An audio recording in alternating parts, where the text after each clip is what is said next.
government officials insist that this... That BNC Live has been following from the beginning. A father continues his mission to find out what happened to his son. Daniel Robinson vanished in the Buckeye Desert. Daniel Robinson went missing in the Buckeye Desert. Urgent plea from a father who has scoured the vast Arizona desert himself. 4-year-old Daniel Robinson, and this is a very, very odd mystery. Daniel Robinson disappeared on June 23rd in the far West Valley. His parents, David and Melissa, need our help. I'm David Robinson, the father of geologist Daniel Cornelius Robinson. His name, Daniel Robinson.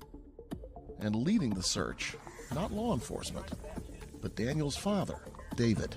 God knows how much we can bear, you know, and at times I feel like I can't really take but so much more. Where is Daniel Robinson? And identify they were human leg bones. But you know what? It's still urgent to me as a father because, you know, we found human remains out here. David Robinson had only one thought on his mind as he drove the nearly 1,800 miles from his South Carolina home to Phoenix. I had to find my son. I also want to thank the volunteers that come out here every weekend, volunteering their time. And, you know, without these special people behind me, I wouldn't have a search.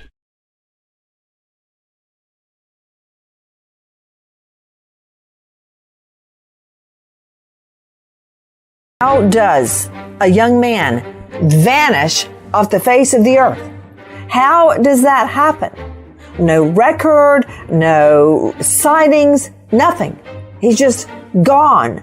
And when I say a young man, I'm talking about 25-year-old Daniel Robinson. He is the apple of his parents' eye. A young geologist, music lover, good-looking, great grades, the works. So why can't we find Daniel? I'm Nancy Grace. This is Crime Stories. And his dad, David Robinson, is using the GoFundMe money to fund his own investigation and the desperate search for his boy, his son, Daniel Robinson, 25 years old. What happened to him? How did he just disappear? David Robinson, sir, thank you so much for being with us. Tell me when you first realized your son just hadn't called in a couple of days, that he was truly missing. Yes, my son, on the 23rd, I did get a call from my daughter. She also lives out in Phoenix. And at times I feel like I can't really take but so much more. But in his weakest times, David says it's the volunteers that provide him strength. You know, everybody know that I call them my extended family. And so this video is the same thing. We all here have one common goal, and that's to find Daniel and also to bring light what happened to other families. As the Robinsons' extended family light candles tonight, their collective light shines towards that day when their question is answered and Daniel comes home. Josh Sanders, 12 News.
When the lights and camera turn off, I will be here.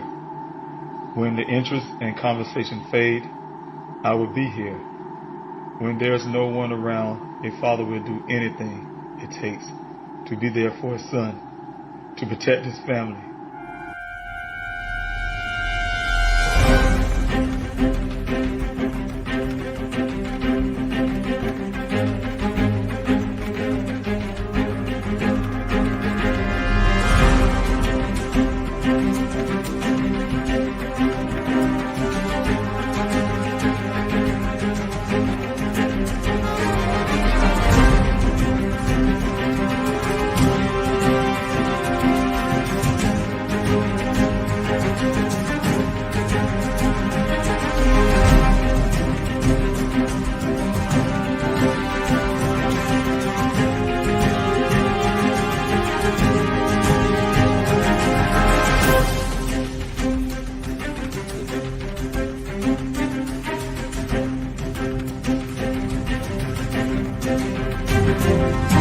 Daniel Robinson went missing 4 months ago. This is the last photo his family has of him. He's a 24-year-old geologist, last seen leaving his job site in Buckeye, Arizona. As the Gabby Petito homicide case garners national attention, another young person has been missing for nearly 3 months, and his family is desperate to find him. 24-year-old Daniel Robinson, a geologist, was last seen on the morning of June 23rd, leaving his work site in the desert of Buckeye, Arizona. David Robinson had only one thought on his mind as he drove the nearly 1,800 miles from his South Carolina home to Phoenix. I had to find my son. And I will continue to search for him. Thank you guys for coming in this evening's Q&A. I'm David Robinson. I'm the father of geologist Daniel Cornelius Robinson. My son Daniel is a native of South Carolina, Columbia, South Carolina. He graduated from a college called the College of Charleston in Charleston, South Carolina. Graduated with honors in degree of geology. My son Daniel decided to go out to Arizona to start his career, start his life. As a geologist, he landed his first job in life with a company called Matrix New World. It's an engineering company called Matrix New World. It's also called Matrix Southwest Groundwater. What they do is they hire geologists to go out to assess wells in Arizona. By law, these wells have to produce at least 100 years of water. My son, being a scientist, will help determine that, as well as that company check the viability of these wells and to make sure those waters are safe to drink for Arizonians. My son went out, like I said, to Arizona, make Arizona great by adding another scientist into Arizona. He get assignments from his company to go out to various well sites any given day. They could be all over the state of Arizona, from city to city, location to locations. In some areas, remote areas of the desert as well.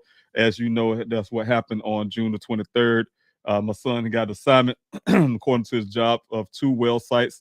Those 2 well sites, one was off of Verrado Way, the other off of Sun Valley Parkway.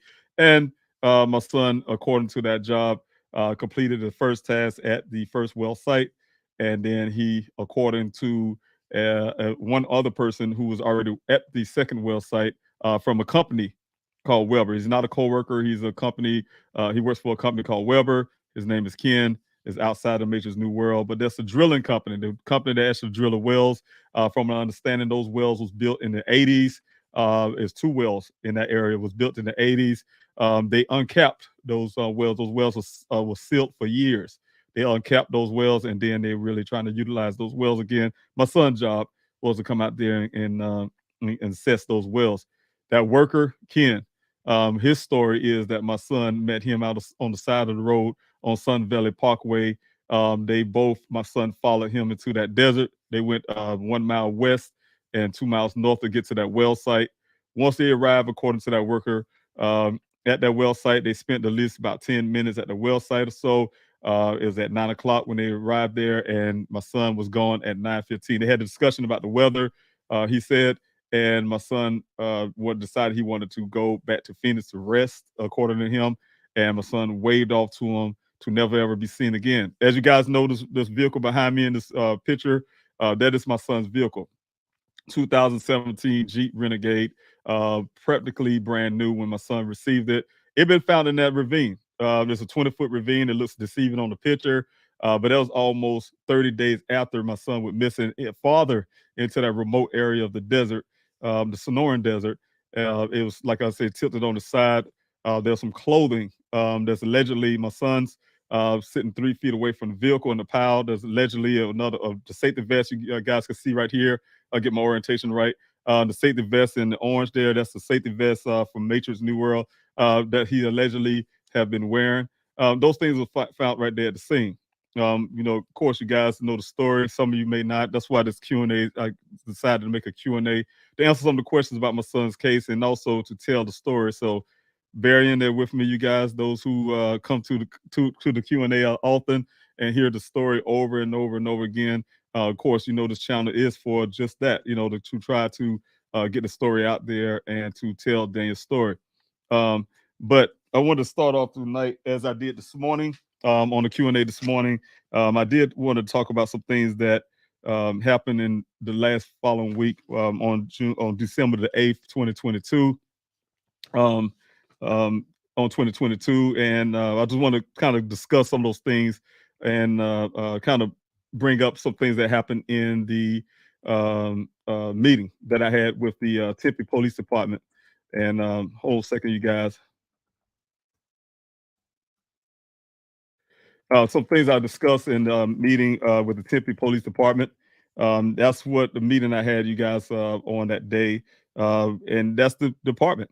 Guys, I've been telling you guys that about the department who's handling my son's forensics on just the electronics. I talked about that this morning, and I want to discuss some of the things. Also, I want to bring in one of my team members as well. That was also a part of that meeting to kind of go back and forth and kind of discuss some of those things as I'm talking about it. She help me bring some things to light as well. And just guys, that she's on the chats there. She's a moderator. Also, one of my team members. I call them the A team, my team members. But she's the treasurer for the Daniel Robinson Foundation. And I want to bring her on right now and introduce you guys to her. Thank you for being here. Hi, everyone. You see me as So Fresh Smells in the chat, but I'm Sophia. Yeah, I really appreciate you doing this for me, Sophia. As everybody may know, like I said, you're So Fresh Smells. Of course, I always just say Sophia. And I really want to thank you for taking the time out and joining in with me. As well as everything you do, the moderating, just really supporting from day one. You actually been out there in the desert with me. That's how we first met, as well as, out there countless hours and hours and hours out there putting the flyers out there. You're still distributing flyers out. People when you guys send an email requesting those flyers, Sophia will send those out to you. So that's one of the things. Thank you so much. You're very welcome. What I was saying here is that we had that meeting on December the 8th, and it was really productive. We did get a lot out of it, as well as the fact that we got some things that we really had some concerns about as well, that we were pointing out. This morning, I was talking about those things. I know you was there in the chats and you was listening to that. And I was talking about those things. And I really wanted to kind of elaborate a little bit more on it this evening and get a little bit more out, as well as just kind of stay in the parameters that we pre-discussed, some of those things that have to stay because of, the investigation stuff. But definitely want to put some things out. I don't know if you have some things you want to share as well, but I can say, that's one of the points I want to make tonight. Well, I'm gonna let you start, and then I'll just chime in if there's something that triggers. But it was interesting, to say the least. I don't know how I felt when I left. I just, it was a lot that went on in the meeting. But I'm gonna let you start, and I'll just chime in. Okay, one of the things I know that for a fact is, the whole entire team. We had a team of, I think it was 7 or 8 of us, and we there, very very capable team. My entire team, my board members as well for the Daniel Robinson Foundation, but also there was 2 other members, and I like to call them part of the team as well. That's very valuable to us and brought their expertise. One, a former law enforcement agency, used to work for the Tempe Police Department, And then we also had another young lady with her expertise too. So definitely we had all the things we needed in place. We had a note taker and you name it. So everything was in place that we needed. But we did face the Tipton Police Department. We had the assistant chief, we had a second assistant chief, as well as the lawyer for the Tempe Police Department, as well as some other Tempe personnel that was there. But yeah, like this morning, I was talking about the meeting. One of the meetings that I had wanted so bad, you witnessed to that. It's been several months ago now that we had discussions. I went up to Maricopa County to talk to Sheriff Zone personally. Myself and Larnell, one of the team members as well, went out there to talk to him. Very, very receptive. Can't say the least that Sheriff Zone was very perceptive. He seemed to have really listened and really cared. I want to make it a little bigger so we can see better. But he was definitely, seemed caring. He listened. His assistant was actually, the assistant was actually taking notes and things like that. So I left that meeting feeling real positive that Sheriff Zone was going to start doing something. As you know, my concern was, and I've laid out a lot to Sheriff Zone, my concerns, but my concern was that the Buckeye Police Department dropped the ball. They damaged my son's case irreparable. You can't retrieve anything from a late start. You wait almost 3 days later just to go do a search, that type deal. And some other concern, the conflicts of interest that I did share with Sheriff Zone, but he ultimately pulled me to the side later, did something that I didn't really see from law enforcement in Arizona at first, and that is to just look me in the face and really give his condolences, his talk about his wife. And so I thought a lot of him as a man to look me in the eye and gave me some assurances, right, that he's going to do everything he can to help. But now, as you know, in that meeting, some of the things that was discussed in that meeting, it's like he did a full turnaround. He do have the power to you tell me, you cut in anytime you want to. You have the power to take this case if you want to. He's the sheriff, Maricopa County sheriff. Right. He can do that. We talked about him taking the vehicle, That's right. And that just never was brought up to us that you decided not to. So we were, I was just, it's really confusing. He can do that. Right. It's really confusing. That was one of the discussions as well as I was turning in, giving, clearance to get Daniel's electronics. That was part of the deal. I wanted to make sure that all the forensics is done. We can't do partiality is not the way policing should work. You need to do the whole deal. He's the bit chief of the chief in a sense. He's the bit sheriff. One of the things he said to me in that meeting I had individually with Larnell is that he didn't want to be viewed as the bit sheriff coming to town, taking over Dan's case, which he had the power to do, but he didn't want to just come off that way. So he just wanted to work through another department, which is Tempe, and to be able to try to coordinate some things together to get some answers for Daniel. And that's what I was relying on. We was going to have this big meeting as well, both departments, Tempe and as well as Maricopa, to have this big meeting to discuss all of that. And it never happened. Never happened. Right. And that's one of the things that's really concerned to me. And the way we had to find out that it wasn't going to happen is through valuable sources. Like I said this morning, I didn't want to get a detail of who the source was, but that source was an infallible source. It was definitely a source that is trustworthy, and we know that was direct. It's not a hearsay, and that the sheriff declined to help. I can't remember the exact word. I have it down in our notes and our things, but I don't know if you can remember those words. But definitely, he wasn't coming in. It was pretty much that. It was just that he had spoken to someone, and they passed the message and said that he declined to take the vehicle. So. Right, and that's very discouraging. As you know, it's a very costly thing. I tell the audience that it costs money to store a vehicle. It costs money to store forensics and to try to keep the integrity of those forensics. Forensics is very DNA is very delicate. Things like that is very delicate. So you got to make sure the climate is right. You got to make sure the store is correct. I even did research on that. Why a father I should be grieving my son's disappearance, and I'm doing police work. Just like Buckeye said, maybe I'm doing better than the FBI. Maybe I'm doing better than Buckeye. I know I'm doing better than Buckeye, but maybe Buckeye's right in saying, yeah, Mr. Robinson, the FBI say you're doing such a great job on your own. We don't have to come in here. You got it. You can handle this. I should start hiring people. I should start my own law enforcement agency.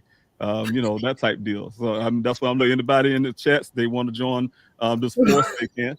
Sample applications. You can go to Stop. Stop.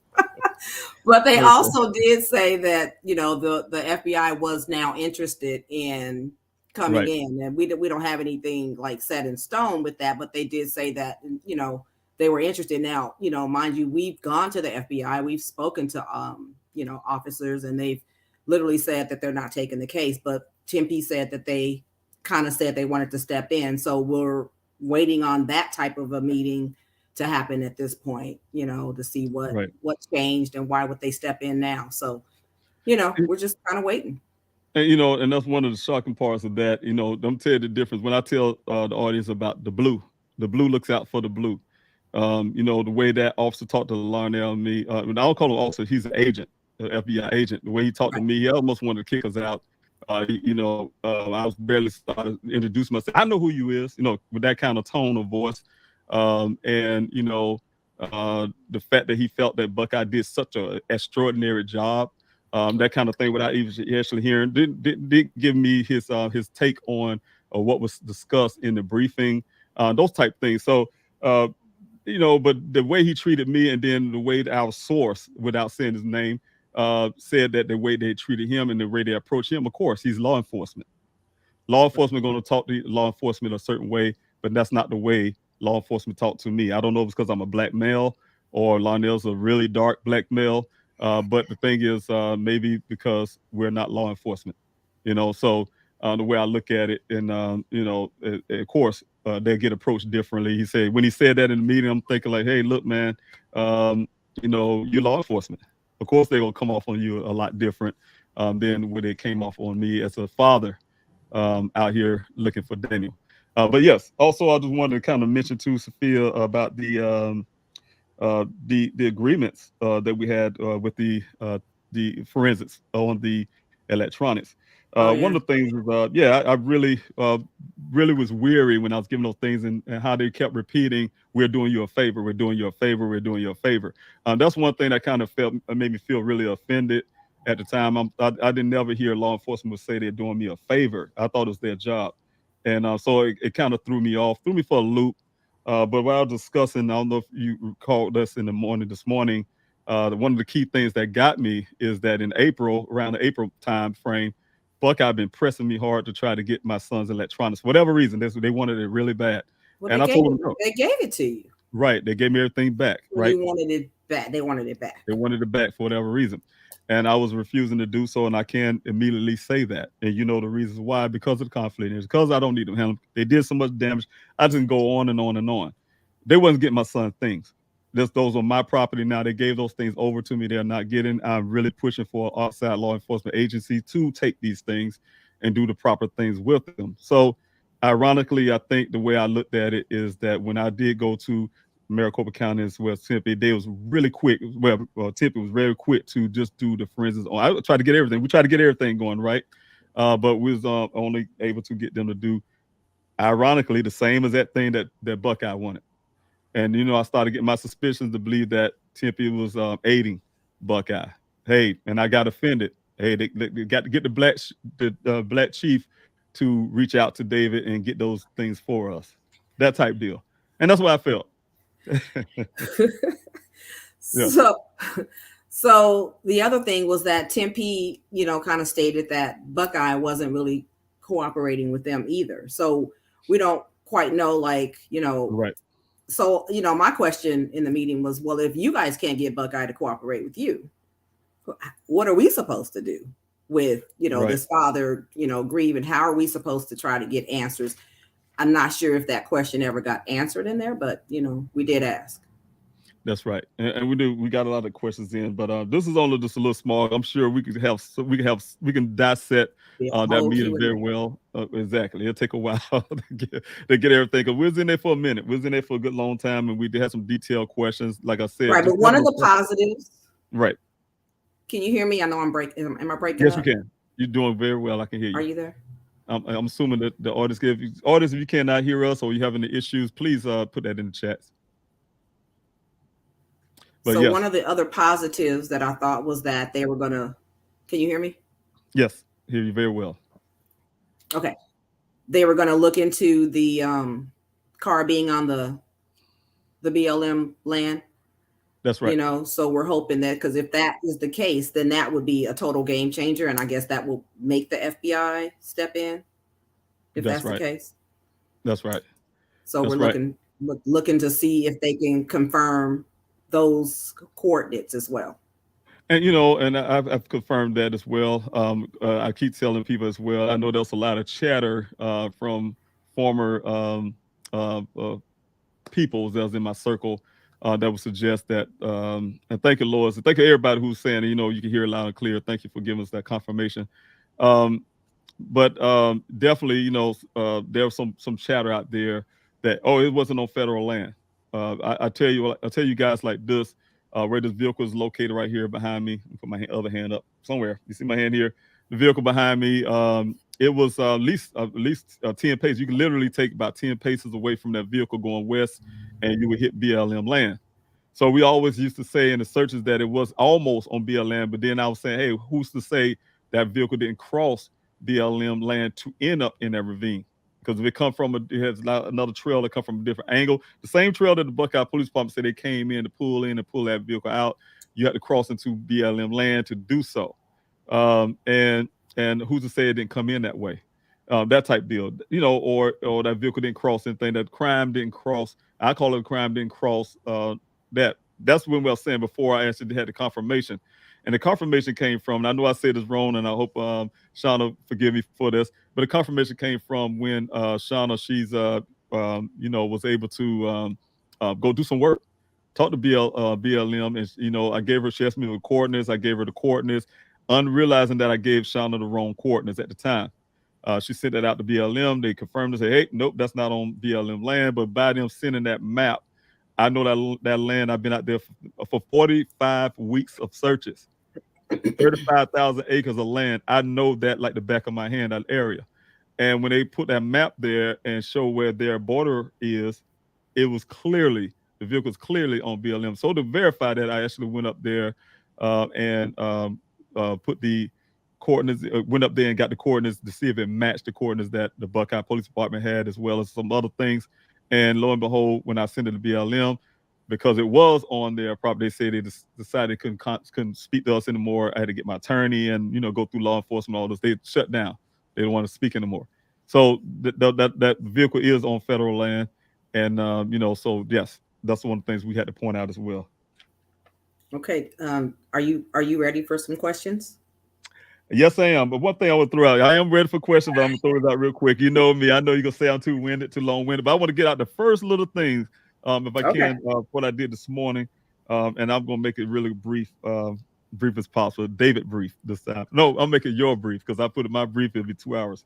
But anyway, like I said, the jurisdictional thing, we really was. I just want to press that really quickly. Is that we definitely had to press that the Maricopa County do have that jurisdiction, and we definitely want to try to get Maricopa County to do the right thing, sheriff his own, to take Daniel's forensics, his case, open his own separate case. I hear law enforcement keep pushing this thing about that's Buckeye's case, but no, we pushing that. They don't have to open their own investigation, their own case. They don't need Buckeye. I have information that they need. We have all the I have all the items that come from the scene, blase, and we want to do that, as well as one more last point before the questions spill. I'm gonna push it fast. I know your timing is that I want everybody not to forget about what I said as well this morning. I will be pressing those protesting in February. That's one of the key things as well. Also on the screen here, you see I have that public search for Daniel is scheduled for February 2023. I put that date details down. That'll be on pleasehelpfinddaniel.com for right now. I won't be putting that date. I'm really putting everything together and people together. And so I will be having all this in February. Remember, it's going to be the protest, a search for Daniel. It's a few other things I'm really trying as well, but I may be putting too much on my plate, so I'm just going to leave that out for right now. But those are two of the major things that I will be trying to do in February. So you guys, if you want to join in and be a part of that, you can start planning that now. There's going to be, of course, I'm going to Maricopa County for the protest. I'm going to the desert for the search. I'm inviting law enforcement. I'm going to law enforcement, but I'm inviting law enforcement as well. I'm inviting the Black community. I'm inviting, everybody I can, these organizations, you name it. Everybody's going to be there. I'm going to be sending out a lot of invitations. Also have to get some clearances for those lands because, as those lands have been developed, we've been out there Saturday, Sophia, and we saw a surprise. We got there and everything was cleared. It's a bit different. Yes, the roads were really different. Clear. We were like, oh, where is the, so it was, That's right. different. They've been and we moving. That's right. We had a time getting to the well sites and then we definitely couldn't get to the crash site. But yeah, we definitely going to have to re-navigate and do things and, put some processes together for the volunteers and people who want to come out to the searches in February. Also, we're trying to get some backing from some of the organizations like ASU, also one of the other colleges, I can't think of it off the head right now, the forensics departments to be able to come in as well. Awesome. Also, I've got some pull from Luke Air Force Base to get some of those troops out there as well to assist us as well. So we got a lot of things going to be pulling together to work on that efforts to go find that. Because that's that last little bit of area that I really have to search really hard. And I will feel more confident if we can get that area clear. We got to get some line searches there. And I will feel really great finishing that search out there and that efforts out there in the desert. But yes, we can go to the questions now, Sophia. Okay. So, there we go. And first question is from Pacific Breezy. And he says, or they say, Daniel made it out to the first well, and you have proof of that. Is there any proof Daniel made it to the second well where Ken was? And there's no proof of, I can't tell you this as well. There's no proof of him definitely. Well, it's proof. Only proof that is some pictures that Daniel took at the first well site, right? Video logs that was on his cell phone. But some picture logs, I'm sorry, that he took of the logs off his cell phone. That would indicate that Daniel, he made it to that first well. But as him leaving that well, there's no indication of him ever leaving that well. Only thing I have from Daniel is, of course, you guys, you've seen the logs. I'm trying to see where you see the question at so I can kind of look at it too, Sophia, as it comes down. I don't know if you started at the top up there. I started at the top. Oh, you did good. Okay, specific brief. But I definitely want to point that out. Yeah, thanks so much. And I definitely that's definitely evidence that most likely he was at that first well site. But like I said, leaving that second well site, we don't have any proof of that. We just have him asking directions for the second well site to Ken, which ended up coming unanswered. So that's definitely one of the things that's really problematic. Okay. And then the next question, and thank you, Anissa, and it's good to see you again. She also sent a super chat. Is that what it's called? Super chat. That's right. And her question is, when will the date in February 2023 be announced for the public search? My birthday is in February. It's a divine sign. So I would really like to participate. Well, so happy pre-birthday. When you get the date. Yeah, and I will have that date in this month, the first of the year. I do have two organizations locked down for a date. I already know they stand on the dates for that. So like I'm saying, I'm working around their dates, their availabilities, and also I'd have to check with two other people and persons that I need their availability. And that way I can determine the actual weekend. It will be on the Saturday. The actual weekend that I would do it, but definitely the answer to that would be on the first part, with the middle part of January. I'll start putting that out on the Please Help Find Daniel website. You'll see it there. The page has changed back like it used to be. You can sign up for the searches, that type deal. All that information will be there. Okay. Pacific Breezy again. Have you spoken to the fuel delivery driver? Thank you for the question, Pacific Breeze. No, I have not. I don't even know who the field delivery driver is. That is one of the things that was said on the voicemail. That's one thing. My investigator, I don't know if when he talked to Ken, was one of those things addressed as well. That's the details I do not know. But that is something that was left on the voicemail. I don't even know if a fuel truck actually really came or not. But I do know that he did say it on the voicemail. All right. Okay. Question. Pacific Breezy again for the win. I don't buy that Daniel would want to leave a job site due to the weather. Daniel chose a career outdoors. Mr. Robinson, do you believe that part of Ken's story? Frankly, I don't believe much of anything from his story. I believe that he had some contact with Daniel. I do believe that. And that's pretty much about it. Everything else, in my opinion, feel fabricated. My son definitely, one of the biggest things I pointed out about Dane's personality. Could you imagine a person who don't really want to be at a job, who want to leave life as it is, so depressed or whatever they tried to paint him out to be? He went to 2 well sites. Why would he even go to the first well site? Why would he got up that morning to even go 40-some miles, traveling almost an hour away from Tempe, Arizona, to Buckeye to go to work if he didn't want to be there? I mean, why would he do that? And then also with the whole, like you said, the weather, Pacific Breeze, I agree with you. He's an outdoors person. When I say an outdoors person, he used to that. That's his job. That's part of his job.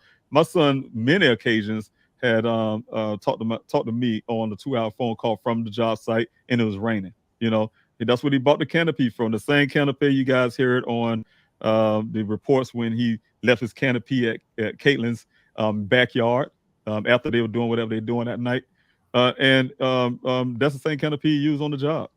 That just keep the sun off him, keep the rain off him, whatever the case may be. Rain is not bothering Daniel. So no, I do not believe that. Okay. And this is more of a comment from Aaron Chase. So hey, Aaron. She wants to know, I want to know Ken/boss's connection with the people wanting to build on that land and or BPD.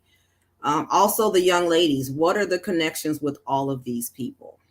And I'm really, I know you're smiling, Sophia, because we kind of have answers to that. That's why you're smiling. But some things have to be left as it is for right now. I can't put things out, of course. Some things I do know, and we'll discuss that, Sophia, as a team as well as, from the other perspective. But yes, there's some things we do know about those areas. I do. I share some with the team as well. But I have to leave some of the things out. But I'd like to know a little bit more about some of these connections that they do have. As in when it comes to El Dorado and Trillium and all the places, those elements that's actually doing that, building up that whole process of building this community and things like that. Yeah, I have spoken with these El Dorado Holdings for one before when they tried to push me out of the desert last year. This time last year, tried to push me out the desert in the search. They first started off with, Sophia, accusing the volunteers of target practicing and all kind of shooting out there, shooting out in the desert and all kind of stuff. But there's people out there that target practice. But anyway, I beat that what they tried to do then. Then they did describe to me that they will be building in January. I had to do a rush to try to really clear that area again. The same area we cleared, we went over again. But as in relations with with Ken and the Weber Waterworks, I really think that when I look at some details, they're suggesting that Ken is part owner of Weber. So I don't know how they have the relations to that, but I do know that anytime there's something wrong with the well in that area, Weber will be running that. Like I said, I talked to Mitch and I said, hey, those pipe that down there, how you get that stuff out of there? The only company they can suggest is that same company, Weber. So I don't know the relation. I would find those out too. And thank you, Aaron, because you definitely do a lot of your homework and you do a lot of stuff in the background of what you're doing. Thank you. Okay, you have someone coming in from Facebook side, Gabby Medina. I would like to have Gabby send an email to pleasehelpfinddaniel@yahoo.com. But her comment is that she reached out in a message regarding an art project that she's doing to help families of missing children and adults. So she probably wants a little collaboration and help with that project. So Gabby, please send an email to pleasehelpfinddaniel@yahoo.com and we will definitely get back to you. And thank you so much. Definitely. Okay. I'm still going down. You can talk a little bit more, David. I'll interrupt you when I come to a question. And you know I can do that. So, but yes, I want to say also, again, to go back to reiterate some of the things I was talking about earlier, is that, you know, my concern right now, if anybody want to do any call to actions and things like that, definitely. I said this before, you guys, just go out and make these phone calls if you want to. I will say it like this: if you want to, make these phone calls, make these texts, and get these phone calls, emails, or whatever the case may do, whatever you need to do to request. You know, you guys know what I'm trying to do. I'm requesting that the Maricopa County take us on the case. I will also say the Tempe as well, but definitely Maricopa County had that jurisdictional power to do that. And you know, you guys see the damage that was done to my son's case. I don't need that damage to continue on. And so I'm really pushing for Maricopa County to step up and do the right thing. And definitely, you know, coming to the case. I'm going to share a screen real quick, Sophia, and that's both of us here. But I want to share this real quick. And this is the website, you guys, the Maricopa County website. And as you know, you get everything you want. One of the things I'm really pushing for right now is what you want to do. I was looking at it earlier, and you know, you can go request the report. And one of the reports I want to request is the other public records and things like that requests as well. Is one of the things that Maricopa County is the report that Maricopa has some parts of been out there searching with GPS, searching for Daniel. That's according to the Buckeye Police Department. They claim that maybe that helicopter right there, they're showing right there on the screen, was supposedly being out there on July the 19th. And those are things I'm reaching out. Like you guys know, this morning I told you I've already reached out to Phoenix for the Phoenix Firebird. You saw my auntie on. She requested that, and they actually worked it out and say they put Phoenix Firebird helicopter in the air. I've been for 6 months now. I put that Freedom of Information in. And the FOIA in, and they have yet to find it. They still haven't found it. It's almost suggesting that it doesn't exist. But they now, when I talked to them a few days ago, 2 days ago, I think now, they said, now we're working on it, you know, but they're looking for it or whatever the case may be. So, but I'm saying, just go to the website, you guys, and I did put the number on the screen as well, you guys, if you guys want to make those phone calls. And let's see if I had it here. There we go. And that's what I was going to say right there, guys. To make those phone calls and things like that, you can do that. So I really appreciate it if you can help out. You guys have been helping me out tremendously. Sophia, if you have any more questions you found on the chats, you can let me know. I'm coming down to them. I want to read your Larnell Farmer's comment. He says, sure. We need to come to the realization that no agency is going to help unless they're forced. Daniel is not a priority, and he never has been. Policing is a toxic, ego-driven business. And I can believe that. You know, and that's coming from a law enforcement officer. And and one of the things I really believe that, and one of the key reasons why I believe that, when Buckeye, the way they handled the case, a couple things happened. My PI, he's a former law enforcement officer. He apologized. He brought another guy on named Jim. He apologized. He's a former law enforcement officer. I got apologies from law enforcement officers in Germany apologizing for Buckeye. I had people from all across the country, from North Carolina officer from North Carolina, one from New York, one Florida, and some other places. They called me and they apologized. They just said that is not policing. My investigator, he was really concerned that I get a bad taste in my mouth for law enforcement. All officers are not the same. I believe that too. I have a stepbrother who is also, he's a retired detective, believe it or not. He should be out here, but I'm going to leave that until another subject one day. But the thing is, he's a retired detective. And so he and I was joining the police academy together at one time. I backed out. And so he ended up retiring. But the point is, I'm not anti-police at all, though I'm a victim of a lot of police brutality. I lost a lot of friends in high school for simply standing on the corner. Female cop, male cop, shoot them in the back. We didn't have cell phones at the time to do what they're doing now. So there's a lot of bad things happening in policing, but there's also good policing as well. And that's what I'm looking for. That's what I'm looking for. Every time you think you're going to get those things, Larnell, you're one of the good ones. You think you're going to get, and I know you're a good one because you have so much passion about what you do. And we see it all the time. Sophia's shaking her head because it's true. We know what you really do in the background. As a team, we know how much a real man you are, and we get that. But at the same time, there's a lot of bad policing out there, and that's the problem.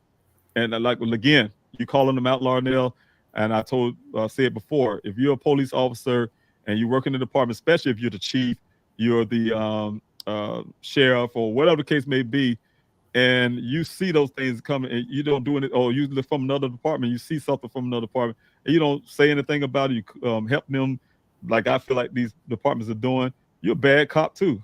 Because if you're not weaving those bad things out of your department, you're not going against other officers that are not doing the right thing, you're a bad cop too.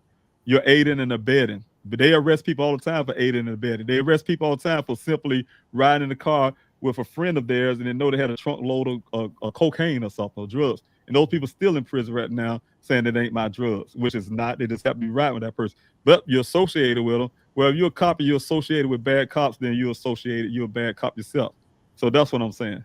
So for the goose is good for the gander. You cannot be having double standards for a citizen, and you're supposed to be an officer of the law, and you have double standards for yourself. Arrest yourself for aiding the bad and bad cops. You know, that type deal. So the type deal, that's why I look at it. But thank you so much, Larnell. You know I love you, brother. So this is just going to stir you back up. But Unsolved Cases and News wants to know, why isn't Buckeye doing more about Daniel? You know, that's a good question. That's something people need to ask them. You know, I would say I have my reasons. I have my reasons. I can't go there. I would like to, but I have a lot more reasons that I really have some really valid points. I just need a little bit more forensics done that will tie some things together. But the thing is, what I'm saying is, it's a couple things it could be. Low funding. It could be the lack of resources. I don't know what the case may be. I'm trying to make excuses for them. But ultimately, I think it's complacency. Just don't care. Just don't care. Apathy. You know I was going there, Sophia. Apathy. Just don't care. Just don't care. Because the reason why I know that, because one thing that law enforcement can do, you guys, this for everybody who's here and have missed a loved one, you need to learn this stuff too. One thing law enforcement can do, if they low budget, they got low resources, whatever case may be, they need to get their butt out, their head out their behind, because they can simply ask for another law enforcement department who's capable to handle that for them. They can reach out to Maricopa County, who got those big facilities, those fit forensic facilities, have the resources and everything. That's the county. They can reach out to a neighboring law enforcement agency as well in that state. So it's no excuse. There's no excuse. They can't say, oh, we don't have the resources. You do have the resources. You have other law enforcement agencies. You always got resources. So it's impossible for any law enforcement to claim lack of resources to do anything. They have a lot of resources. I'm telling you, if this was a police cruise on it, man, they'll pull resources out there behind. You know, they'll pull all kind of resources. It's almost like how we sometimes say why the government say they can't afford this and that, but then they go fund a war over across seas or go spend money or whatever they want. They spend money where they want to spend it to. Whatever they feel that their best interest is. Daniel's not a best interest. It's not a priority. And that's the reason why, you know, some parts of me feel because he's not a white male. And I could put a lot of angles on that as well. I just don't say it a lot. I just don't put it out there. But those are a lot of truths to that as well. That was kind of suggest some of those things. I can't say, hey, Buckeye is racist, but I can say they do some racist things. And that's all I can say. Okay. Someone needs you to check your voicemail because they contacted you about a person regarding the protest. I think you spoke about a protest earlier, maybe this morning. That's Angela M. Angela M. Okay. Check your voicemail on that. Oh, I see it there. There you go. I think that's it here. Angela it was, yeah, left you a message on the 800 number. Thank you so much. Scars that last forever. Well, not scars that last forever, but scars last forever. Says, can we all call Ben Crump to assist? You know, some things I know that you'll laugh about, Sophia, because we already talked about those things.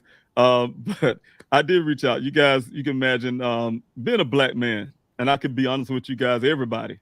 The first thing I did when I came to Arizona, of course, I'm a black male in a city where I don't know anybody.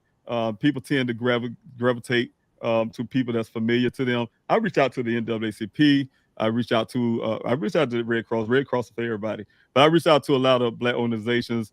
Reached out to everybody I can. So one of the things I have done when I was on social media, begging and pleading celebrities to, you guys, the last thing I've done every night, I was up there all night putting all these emails in, all these inboxes, and you name it. I was doing it all. And then at the end of the night, I tried to address everybody. Like you guys say, I leave you comments. Things have gotten so bigger now that I can't address all the comments. But it used to be one of the points that I make at night is to address everybody's comments. But one of the things that always struck me, because I was all watching the Michael Brown cases and, the Tamir Rice and all this kind of stuff. And Ben Crump is always there saying, say their name, say their name, say their name, say their name, say their name, right? And one of the things that was key to me was to get celebrities to say Daniel's name. And celebrities, I've been reaching out to them because they have a big platform. All they do, like Cardi B or whoever, all they had to do was say, hey, y'all look up for this Daniel Robinson. And boom, I would got national coverage or something. Or I would got something. That's what I was pushing for. And one of the things I did do for Ben Crump is I reached out to him just like anybody else. And I just simply went to the inbox and I said, hey, can you say my son's name? That's it. I did get a response, and I'm going to put this in open as truth. I did get a response back from Ben Crump or his people or whoever it was. And they say, hey, we don't represent your kind of case or whatever the case may be. You can go to legal aid or something. I felt offended. I said, you must have misunderstood me. I'm not asking for you to represent me. I just simply asked you to say his name. And then they ignore me. So that's where it stands with the Ben Crump thing. And I really didn't feel really comfortable and really happy to the results of that. So I don't know about Ben Crump. I just know that I'm just trying to find my son. And that is key to me. And one of the key things I've told you guys before, you have a more powerful voice than any social media. Any media group, CNN to whoever, the Ben Crumps or the whoever. You guys have a big powerful voice because you're the ordinary people. This is a grassroots movement. And, anytime you guys share Daniel's story and put a story out there, that's what get it big. It took a viral tweet for Daniel's story to go really far. Think about that. It didn't come from Ben Crump. It came from a viral tweet, just a tweet. So that's why I ask you guys when you come on this Q&A to really share Daniel's story as much as you can. Be an ambassador, not just for the flyer, but be an ambassador for the Daniel Robinson movement. To say, look, man, hey, y'all heard about this Daniel Robinson story? Just tell people.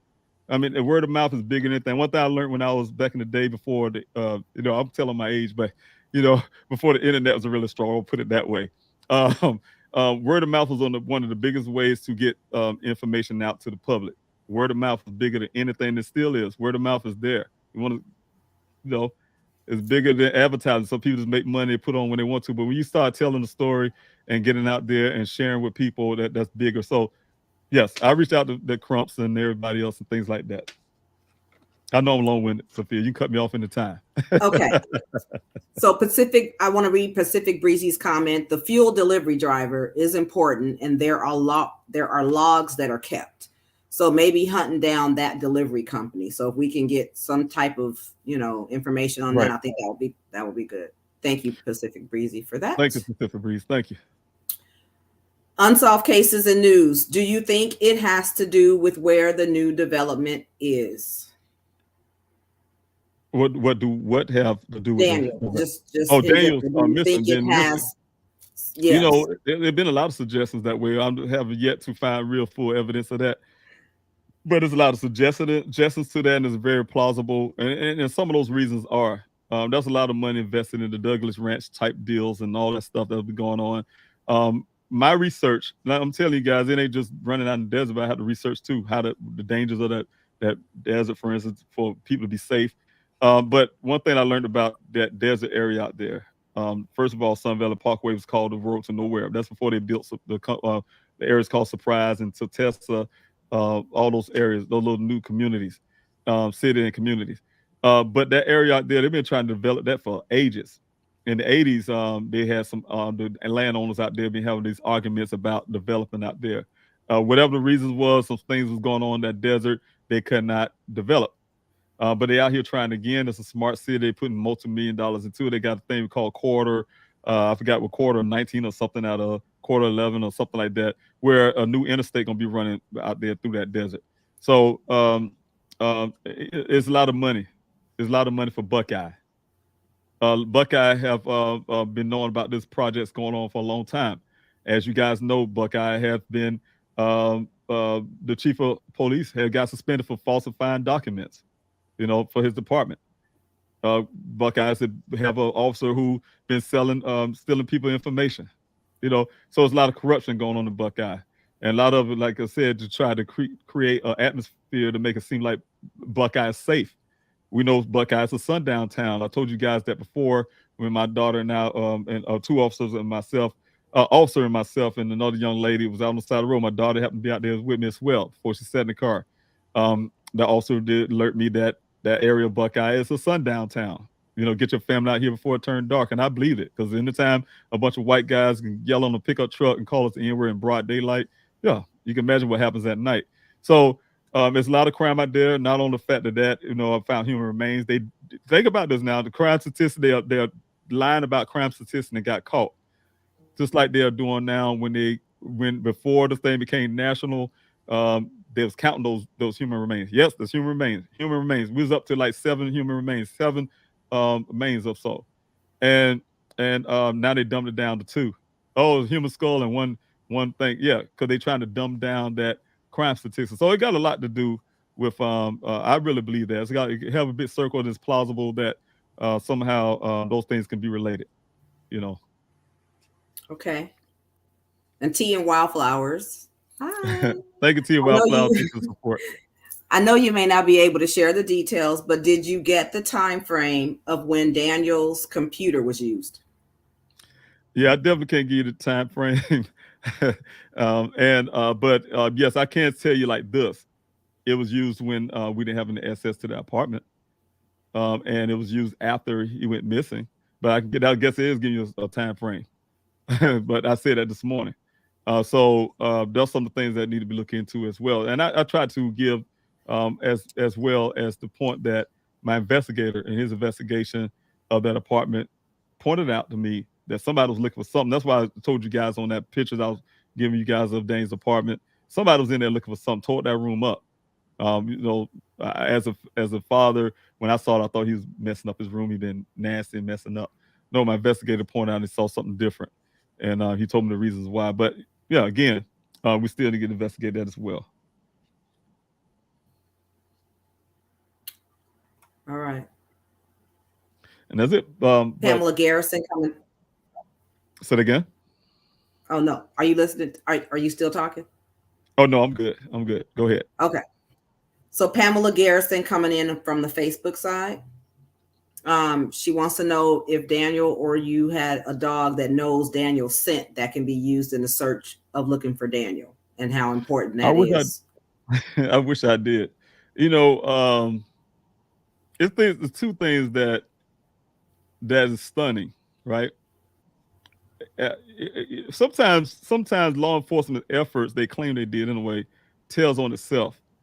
But no, there's no dog I have that know Daniel scent and would be able to do that. But one of the things that the effort wise is that they went out there and searched for Daniel. I'm using that as an example. You'll think that what you're saying, if there's a dog that know Daniel scent or have something of Daniel that can actually go do that, what you were saying. No, we didn't have that. But we do have for those cadaver dogs that I have been put out there for my searches. Yeah, we had things from Daniel for those dogs to use to go out there and look for Daniel. The Maricopa County, that's the claim, Buckeye claimed they was there on the July the 19th, is when they was using Maricopa County dogs. If Daniel was out there, those dogs would have found him. They had dogs, according to them, even though the rancher said it was only one dog and it wasn't anyway, they had dogs. They had the vehicle. They had the clothing on the ground, right? That supposedly, allegedly be Daniel's. And those dogs went out there and found nothing. Nothing. Zero from the scene right here behind me, nothing, right in that general area. But the dogs that we had in our searches, 3 sets of them, all pinged at the same tree, different times. Something happened, some human remains being in a tree. They all look up at that tree that's near this crash site, that type deal, right? But according to the Buckeye police, they ain't found nothing. I asked them, the dogs ain't tracked nothing, no footprints, no nothing, but blah, we can't find them. Well, if you can't find nothing with Daniel with clothing out there, he wasn't out there. That just give me the indication right there that Daniel was never on that scene. That vehicle was planted there, his clothes thrown on the ground, but he wasn't there ever. The dogs, of course, they ain't gonna find nothing with Daniel. The dogs we sent, they ain't found nothing either. They found that tree, but all of them being that tree for whatever reason, some human body being there, because that's what all them dogs do look for. But as in for Daniel, with those items on the ground, the clothing that we use on them dogs, no dog tracked Daniel in a way, following from running somewhere around that desert and sniffing far out for Daniel, because they picking up his scent or something. No, Daniel wasn't out there. So those are things you got to look at. All right. And then Anissa again. Yeah, thank you for the super chat, Vanessa. I want to say that real quick too, Sophia. Yes. Thank you again. You're constantly showing that love, and it really makes me happy. I really appreciate that and your support. I'm losing track. Yeah, you've been donating so much. This is her second one I'm reading. So you're on the first one. You have the first one. Okay, great. So here's her question. She wants to know, have we all sat down together and used a Venn diagram, brainstorming strategies to perhaps pull out common denominators regarding Daniel? It can be a very effective way to bring forth ideas never thought of before. I'll let you answer that, what we did. We talked about already. It's Saturday with Mr. You want to answer that, or you want me to answer that one? Yeah. Go ahead, Dave. Okay, all right. Yes, we discussed that. As you guys know, I've been saying it for a long time, and somebody said this to me, and it was right. You'll never get that timeline done by yourself. It takes a team to do that, and I've been trying I just don't find the time to do it. I started on it, never completed it, but we do have a task force we're putting together that will probably be in January. We really go sit down in the office. We have office space. We would do it exactly that. It's ironic you asked that question, because that's the things we discuss, and we would put them things together. So yes. Right. Pacific Breezy. Again, did Daniel condemn any water wells during his time working in Arizona? My thought is, if he did, then people contacted to those condemned may have been angry. I think people connected to those condemned may have been angry with him. So did he condemn any water wells during his time working in Arizona? I know nobody ever told me that, so I don't know.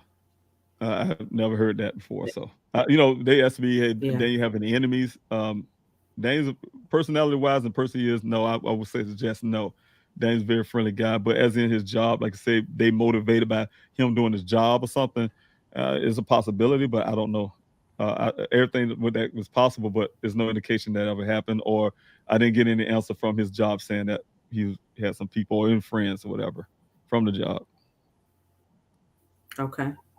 Alpheus Swanks, where can we find phone call info to help?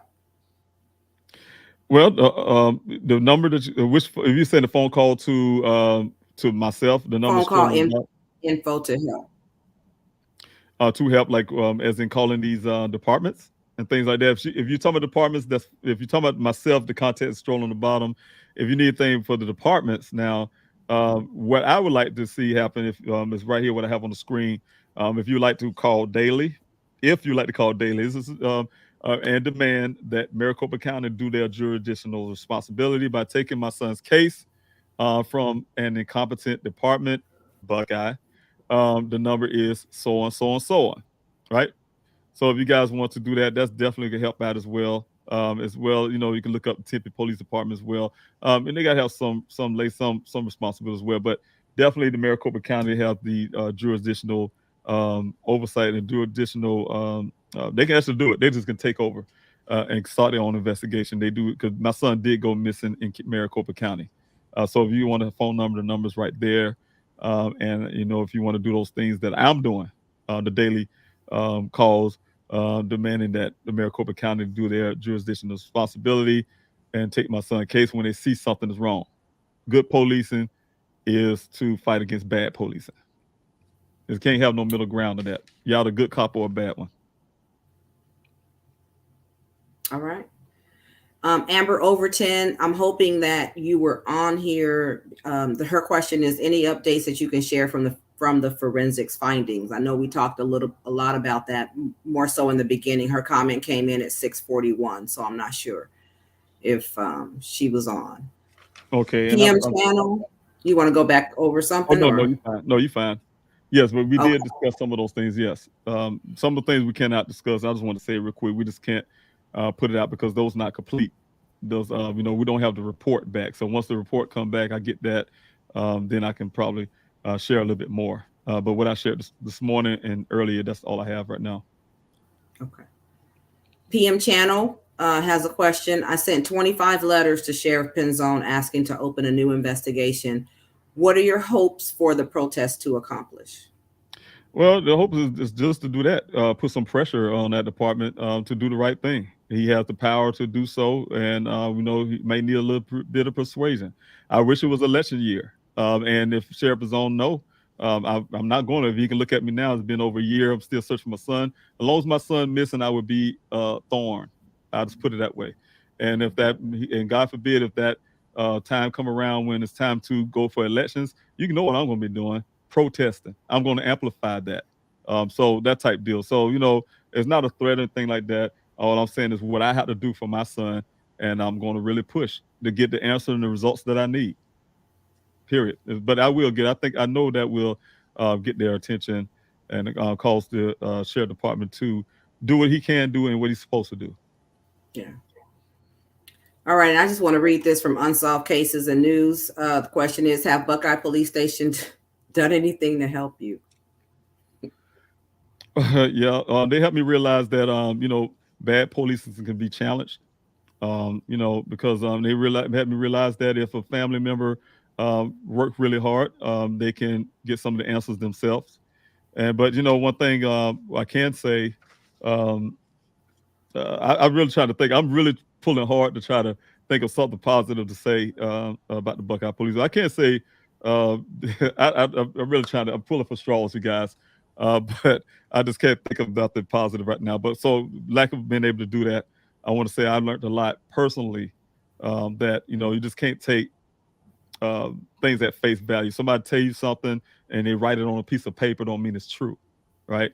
That's one thing I learned from the Buckeye Police Department is just because you can write something on paper and you put a police seal on it and say it's from the department, it don't necessarily mean it's true. So I did learn a lot. All right, T and Wildflowers, I just want to say that she says they want us to get tired, to give up, but we have to keep pushing. We are Daniel Strong. Please stay encouraged. And I agree. And thanks so much for saying that. And you're right. At times I get weary. I got my team right here as well. Sometimes you can be surrounded by a lot of persons and you still can feel lonely trying to do things like this. But yeah, you got to keep pushing. And we're not giving up. And we're a team. You guys are my extended family. And you showed that. Aaron Chase, all of you guys, Angela, Specific Breeze, and so on. You guys, T and Wildflower, you guys have been there and been pushing really hard. Thank you. Okay. Coming down. Lots of wonderful comments. Yeah, it's a lot. It's a lot of things. I really appreciate you guys. Yes. I'm just trying to keep you on track. That's right.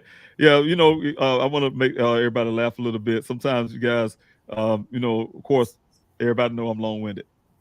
Sometimes these questions will put me into another place, and then I just start wanting to go ahead and throw everything out. But sometimes they take me up to another trail. Yes, one question, I'm going another direction, and then try to bring it back. But doing that kind of slowed down the reading of the questions. So that's why I wanted Sophia to come on tonight to try to go through those questions, so I can try to get to every question I can, fast as I can, without going all the way to 2-hour marks all the time, you know, or at least cut it off at the 2-hour mark or something, you know, or even less. Those who are trying, that's the goal. All right. So I have Lori Dosher on the Facebook side. She says, has the area out in Skyline Regional Park been searched, and the White Tanks Regional Park? And, you know, I'm glad you said the White Tank Regional Park. I think that's the part that I'm going to start off on the back end first. That's the part that I had my auntie was on earlier this morning. I was discussing about when this thing first happened, when I first, I don't think I was even in in Arizona yet, but my auntie was doing a lot of stuff, calling and checking for, like you said, the White Tank Mountains area right there, those camping grounds and things. And one thing that really puzzled her is that when it happened, it ended up being a day old. This guy, whoever he was, she have his name written down, I can't remember his name, but he knew about Daniel before. It seemed like the police knew the details, because I was still working with Officer Cruz at the time. We were talking about the details of what happened, and he's still trying to gather details. But when she talked to him that night, he said, "Oh, the guy that made the wrong turn." I mean, how you knew about that before Ken supposedly had told the story, you know, that type deal. So that was a problematic. The other part of that question, and what was the other part of the question you asked again? I did lose that. Oh, I skipped down. Oh, you skipped it down. White. Did you answer White Tank? The White Tank Mountains, yes. White Tank, and then Sky. Oh God. Okay, yeah, the airport. Right down the street from, and we did have some people to go down and definitely put flyers there down that way. Volunteers, one very part of our team as well, being able to put some flyers down that way. But as in myself going down there to talk to those individuals, no, I have not been on those grounds and actually talked to those individuals. But I did have some pilots down that regional airport area down on off Sun Valley Parkway down that way, who actually came out to the search and did some flights for me free. Utilized him and his wife utilized their aircraft to survey the area. They want to take my investigator up in the air. They want to take me in the air, but I have a thing against small aircraft. Of course, I've been in one before in Afghanistan. It freaked me out, and I don't want to be in them anymore. But they was able to do some work for me for the searches. Okay, and then Liz Blackshear on the Facebook side says she heard Tim Miller with Texas EquiSearch decline searching. Why, and was he called back? Like, have we called him again? Speaking from a former Texas EquiSearch member. Well, the guy, I heard it's him as well. He's part of, I didn't talk to him directly, but I did talk to Dave Rader directly. But I was told that Daniel's case didn't fit their profile. I don't still to this day know what that really means. But they did, in defense of EquiSearch, he referred me over to another nonprofit, and this nonprofit, and at the time, you guys, I have my searches. I was really begging and pleading, trying to get specific drones out there that could do a specific job, and I really needed it really bad. And this nonprofit had that. Only the requirement they asked is that they wanted law enforcement to invite them to the search, because that's a search I invited the Buckeye Police Department to, and they wanted Buckeye to invite them over. It wouldn't cost them a dime, couldn't cost the police department a dime. They would be out there, but they told me even if Buckeye didn't invite them, they're gonna come anyway. They can come anyway. They just like to be invited. But that nonprofit didn't show up, so they didn't show up to the search. They called me the morning of and he said, oh, his workers didn't show up or something or other, some type deal. So the whole point is, I did have some assurance that not just that nonprofit, but I have assurance of several nonprofits and bike club, or whatever the case, that didn't show up to the searches. So, but yes, didn't have no real problem reaching out. But he said it didn't fit the, their thing. So I just left it alone. All right, Pacific Breezy again. Has there been a background check done on Ken to your satisfaction? I don't think anything been done to Ken. I mean, other than him knowing his name, and he's a white gentleman who gave a story, and they just took it like Shiro's Nation say as the gospel. His story hadn't been vetted like I did. They didn't pull him inside an interrogation room. There's no cell phone data like they really going after for Daniel. Didn't go after for Daniel. They haven't done anything other than accept the man's story for face value, despite of the fact that his story did not fit Daniel's phone records or anything like that. So no, I don't think they haven't done anything to this Ken, as far as I know. This guy's running around telling stories on Discovery ID and all kind of stuff. He's doing these interviews that I didn't know at the time, and that's the end of the story for them. That's the end of the story for law enforcement. Buckeye. Okay, and unsolved cases and news. Thank you for this. I will always help you while Daniel is missing. I will always share his story until his return. I'm in the UK, but I will try and keep Daniel's name highlighted. I really appreciate it. And that's the love from the UK, and I really appreciate you doing that. United Kingdom. I have people from everybody. I was talking about Gizzler Cave and Grizzly True Crime from the Netherlands. So there's people all over. I have some people from Russia. I believe I threw that out because that's Russia. So some people support come from everywhere. So I really appreciate you reaching out from the UK, excuse me, for choking up. But yeah, definitely reaching out and showing your love and being a part of this Q&A and constantly showing love. I need all the help I can everywhere, you guys. That's why we had pleasehelpfinddaniel.com. If you live in another country and you want to help, there's a lot of ways you can. You still can make those phone calls. You still can go to pleasehelpfinddaniel.com, hit that help volunteer in other ways tab. And like I said, I do have the foundation, Daniel Robinson Foundation. Here's the treasure right here. We're geared to do a thing. We're about to launch pretty soon, and we're geared to do a lot of things for other families. So we need all the infrastructure. We need the people, the back. And so we are looking for those things. So please go to pleasehelpfinddaniel.com and put in your skill sets and things like that. So that can help in future endeavors as well. All right. And I see not too many more. Do you want to answer when is Daniel's birthday? Yes. Daniel's birthday is coming January the 14th. Last year, it was really rough again. This year coming up, if we don't find Daniel, just knowing that he's turning another year older. Of course, everything kind of jumbled up together. You have Thanksgiving that just passed. You have Christmas coming up, the Christmas holiday that's coming up. You have the New Year that's coming up. And then right back after that, his birthday. So it's a really hard time. And, y'all guys hear me because I am the one in the gap for my family. I'm the one who's a father searching for a son. I can't speak for his mother outside of the fact that she's a mother. She's grieving her own way. But it's hard. It's hard for all of us to know that Daniel's not home. And we have all of these things coming. We're not having Daniel there. I give anything for Daniel to say certain things to me and disapprove or not. It's difficult. The birthday time's coming up. Thank you again, Nissa. I just want to throw that real quick also for that super chat as well. All right. So bottom line is the last few comments was just pretty much saying it's unbelievable that Ken has not been checked out fully. This is from Pacific Breezy. I'm stuck on Ken. Can't fully explain why, but I just feel something is off, especially after listening to the voicemail.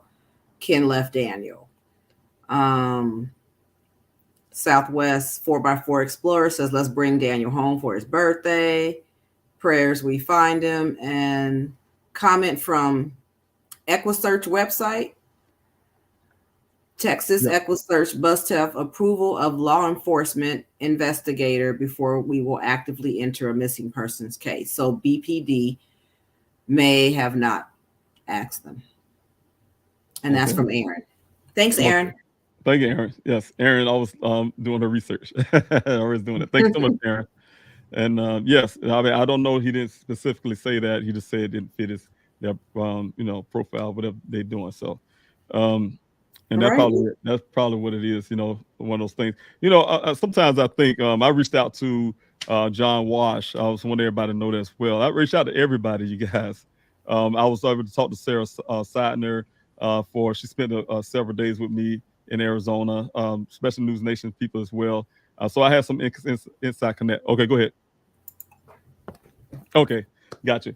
I had some inside connects, and I can tell you guys that I'll bring it back on, Sophia, if you come back. I have some inside connects that you know, let me see if I can mute you out a little bit here.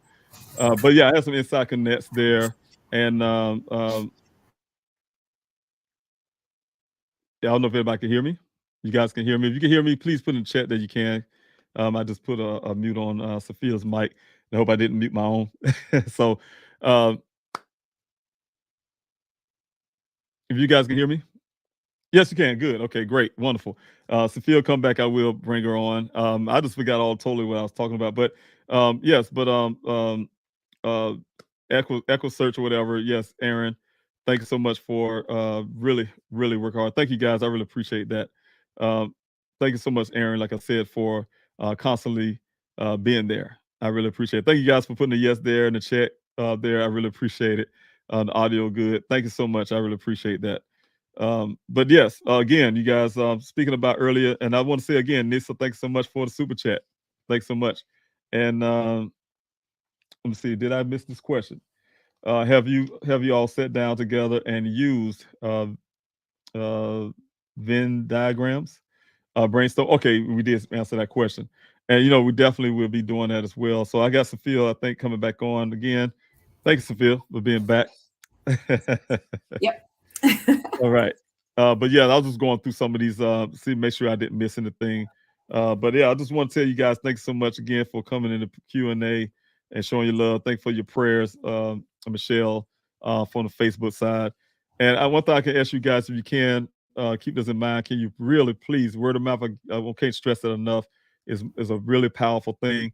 If you could share this channel with family, friends, whoever, just tell them to come out. And if they just can simply come out and hit that like, share, and subscribe button, even if they want to stay for a couple seconds, just hit that like, share, and subscribe buttons, because it really means a lot to this channel. You guys got me a 2.17 thousand subscribers. That opened up the super chats, things like Anissa's doing and some others, to support the channel. As well as the biggest part for me is, like I said, getting Daniel's story out there as far as I can. Word of mouth is big. Putting the story out is big. That's the reason I had this flyers. Flyers look similar to this green screen behind me. Those flyers. Yes, I will be doing the Zoom tomorrow, Aaron. But yeah, it's very important to me. Sophia can tell you that we have people all the time giving us their address and things. She sent out all these flyers, as well as people using the PDF on the pleasehelpfinddaniel.com website to help save some money and print those flyers out themselves, as a contribution to what I'm doing. Support come in many forms, and one of the biggest forms to me is get Daniel's name out there, and I'm trying to do everything I can. That's why I had the billboards from the east side of Phoenix out into the west. But yes, I'll be out there, Aaron, tomorrow. If you guys want to come to pleasehelpfinddaniel.com and want to join me in that Zoom on tomorrow, I really need you out there, and I want to be able to talk to you. I'd like to see your face. A lot of people here on this Q&A, I would like to see a face with the name. I will share a screen. Sophia, if you got a second, I'm going to share the screen real quick here. The Please Help Find Daniel website. See here. While you're doing that, the last question that I see is, any plan to put up more billboards? Yes, that would come with funding. I did have a really good deal with Lamar. Gave me a very good deal. They did try to cut the price in half.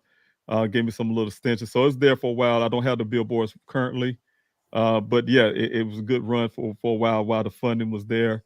But yes, I do have a future to do that as well, to get those things going again. So yes, I'm working on that. For the Daniel Rawson website, I will throw this up real quick, you guys. For the ambassador program, you come out to, of course, this is the front page, the home page. You come down, it's really quick. It's really close, real close. All you do is come down to this area right here, right? Right here, Zoom link right here. But you just click this button right here, and of course, it's going to take you to launched off to the Zoom. So I'm not going to jump on the Zoom. But the thing is, that'll take it to the Zoom. Simple as that. You guys, some people have some problems with that. I'm really trying to figure out the reasons why. Hopefully can work out that bug if there's something there. I tried to test it out myself before I actually, get started. I haven't found the problem, but some people say they can't get on or they'll miss me on that tape. But I will be there. Only my goal is to be there for 30 minutes. I try to hang in sometimes, I'll be there by myself and I'll wait for that 30 minutes. But if it go over a little, that's not a problem. But I do have meetings on Thursdays with my team, and I try to keep it down to 30 minutes if possible. You have anything else, Sophia, you want to share, or you got any questions you see up there? Somebody put up anything? No more questions. I think you got me talking a lot. Good. I appreciate you asking me.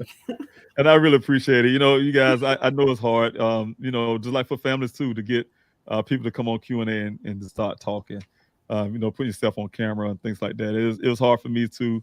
So I really do appreciate you, Sophia, taking the time to do that. And I appreciate everybody for coming to this Q&A and supporting us. If you guys can come next week on the Q&A, come tomorrow for the Ambassador program. I really appreciate that. But thank you so much, you guys. I really appreciate everything you do from day one.